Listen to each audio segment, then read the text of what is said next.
আসসালামু আলাইকুম রহমতুল্লাহ। বিসমিল্লাহির রহমানির রহিম। সহি বুখারীর ৬৭৯১ নম্বর হাদিসে বলা হয়েছে, আবদুল্লাহ ইবনু ইয়াজিদ মুকরি রহমতুল্লাহ আলাই আবু ওয়াক্কাস রাদিয়াল্লাহু আনহু থেকে বর্ণিত যে নবী করিম সাল্লাল্লাহু আলাইহি সাল্লাম বলেছেন, মুসলিমদের সবচেয়ে বড় অপরাধী সেই ব্যক্তি যে এমন বিষয়ে প্রশ্ন করে যা পূর্বে হারাম ছিল না, কিন্তু তার প্রশ্ন করার কারণে তা হারাম হয়ে গেছে। মানে মুসলিমের মধ্যে সবচাইতে সেই ব্যক্তি অপরাধী বেশি যে এমন একটা বিষয়ে প্রশ্ন করে বসেছে যা পূর্বে হারাম ছিল না, কিন্তু তার প্রশ্নের কারণে তা হারাম হয়ে গেছে।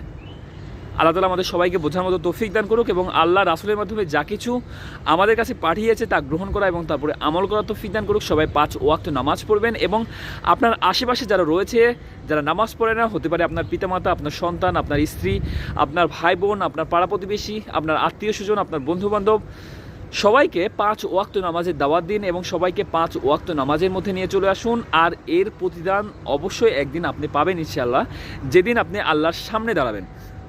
আর আমরা সবাই এই পৃথিবীতে আসি আল্লাহর কাছ থেকেই, আবার আমাদের সবাইকে আল্লাহর কাছে ফিরে যেতে হবে।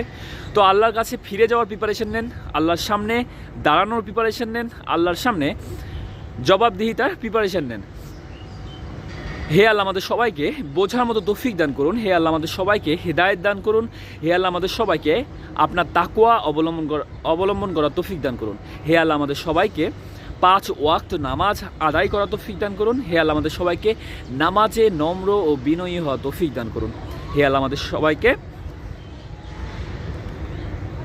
হেদায়েত দান করুন। সবাই 5 ওয়াক্ত নামাজ পড়বেন। আল্লাহ হাফেজ।